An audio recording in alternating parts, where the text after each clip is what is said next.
ஆண்டவராகிய இயேசு கிறிஸ்துடைய இரத்தத்தினால மீட்கப்பட்ட தேவ ஜனமே, இதோ இன்னொரு புதிய ஓய்வு நாளிலேயும் கர்த்தருடைய வார்த்தையோடு கூட உங்களை சந்திப்பதிலே மிகுந்த சந்தோஷம். எபேசியரின் புஸ்தகம் 5ஆம் அதிகாரம் 17ஆம் வசனம் நமக்கு இப்படியாய் சொல்லுகிறது, ஆகையால் நீங்கள் மதியற்றவர்களாய் இராமல் கர்த்தருடைய சித்தம் இன்னதென்று உணர்ந்து கொள்ளுங்கள் என்று சொல்லி எழுதப்பட்டிருக்கிறது. அழகாய் ஆண்டவராகிய தேவன் நமக்கு எழுதி கொடுத்திருக்கிறார். குடும்பத்தை கட்டுகிற தேவன், குடும்பங்களை ஆசீர்வதிக்கிற தேவன், குடும்பங்கள் எப்படி இருக்க வேண்டும் என்று சொல்லி புத்தி சொல்லுகிற தேவன் இந்த இடத்துல அழகாய் நமக்கு சொல்லுகிறார், ஆகையால் நீங்கள் மதியற்றவர்களாய் இராமல் என்று சொல்லி. மேலே இருக்கிற வசனம் சொல்லுகிறது, நாட்கள் பொல்லாதவைகளானதால் காலத்தை பிரயோஜனப்படுத்திக் கொள்ளுங்கள் என்று சொல்லி. இந்த நாட்கள், காலங்கள் மிகவும் பொல்லாத காலங்களாய் இருக்கிறபடியினாலே நாம் காலங்களை பிரயோஜனப்படுத்திக் கொள்ள வேண்டுமா? ஆகவேதான் ஆகையால் என்று சொல்லி ஆண்டவராகிய தேவன் இந்த இடத்துல சொல்லுகிறார், நீங்கள் மதியற்றவர்களாய் இராதபடிக்கு என்று சொல்லி இந்த இடத்துல சொல்லுகிறார். ஒவ்வொரு நாளும் நீங்களும் நானும் நம்முடைய குடும்பமும் கர்த்தருடைய சித்தத்தை செய்கிற குடும்பமா இருக்க வேண்டும். நம்முடைய வாழ்க்கையில கர்த்தருடைய திட்டம், சித்தம் என்ன என்பதை அறிந்து அதிலே செயல்படுகிறவர்களாய் இருக்க வேண்டும்.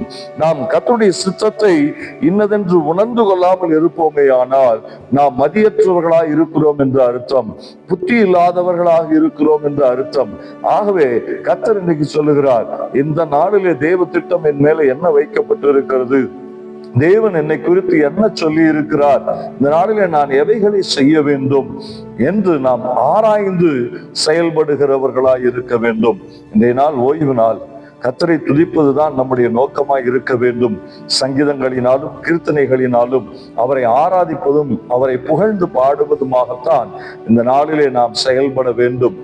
ஆகவேதான் ஆண்டவர் சொல்லுகிறார், குடும்பம் என்றால் அந்த குடும்பம் கர்த்தருடைய சித்தம் இன்னதென்று உணர்ந்து செயல்பட வேண்டும்.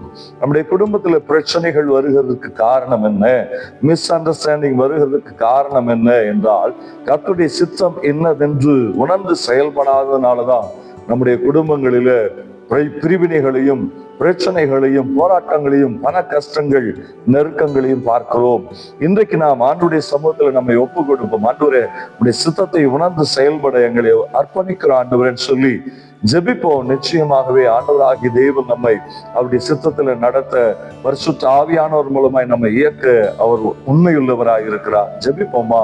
சர்வ வல்லமையுள்ள எங்கள் நல்ல தகப்பனே, நீர் ஒருவரே ஆராய்ந்து அறிந்திருக்கிற தேவன் ஐயா, எங்கள் குடும்பங்களை இணைத்த தேவன், எங்களை குடும்பமாய் கட்டின தேவன் அப்பா. குடும்பம் எப்படி இருக்க வேண்டும் என்று சொல்லி ஆண்டவரே அநேக காரியங்களை நீர் வேதத்திலே கொடுத்திருந்தாலும் நீங்கள் ஆண்டவரே மதியினர்களாக இருக்க வேண்டாம் என்று சொல்லியும் கர்த்தருடைய சித்தம் இன்னது என்று சொல்லி உணர்ந்து செயல்பட வேண்டும் என்று சொல்லியும் நீர் எழுதி கொடுத்திருக்கிறீரே. பொல்லாத காலங்களில வாழுகிற ஆண்டவரே அப்பா, அருகாமையில குடியிருக்கிறவர்கள் ஒருவேளை ஆண்டவரே அந்நியர்களாய் இருப்பார்களே, ஆனால் அவர்கள் ஆண்டவரே அப்பா இந்த உலக பிரகாரமாய் வாழுகிறதை பார்த்து நாங்களும் அப்படி வாழ்ந்து விடாதபடிக்கு கர்த்தருடைய சித்தம் என்னதென்று உணர்ந்து செயல்படுகிறவர்களாய் இருக்க எங்களை நாங்கள் ஒப்புக் கொடுக்கிறோம். ஆண்டவரே, உம்முடைய பரிசுத்த ஆவியின் மூலமாய் எங்களை நீர் இயக்குவீராக, எங்களை வழிநடத்துவீராக. தேவ திட்டம் என்னது என்பதை அறிந்து செயல்பட்டு தேவனுடைய ராஜ்யத்தை கட்டி குடும்பங்கள் ஆசீர்வதிக்கப்பட கர்த்தர் கிருபை செய்யுங்க ராஜா. உம்முடைய திருக்கரத்திலே ஒப்பு கொடுக்கிறோம், பொறுப்பெடுத்து நடத்தும், ஜெயம் தாரும். இயேசு கிறிஸ்துவின் நாமத்தினாலே ஜெபிக்கிறோம் எங்கள் நல்ல பரிசுத்த பிதாவே. ஆமென், ஆமென். நிச்சயமாகவே கர்த்தருடைய சித்தத்தின்படி வாழுவோம், ஒரு பெரிய ஜெயத்தை சுதந்தரிப்போம். God bless you. God bless you.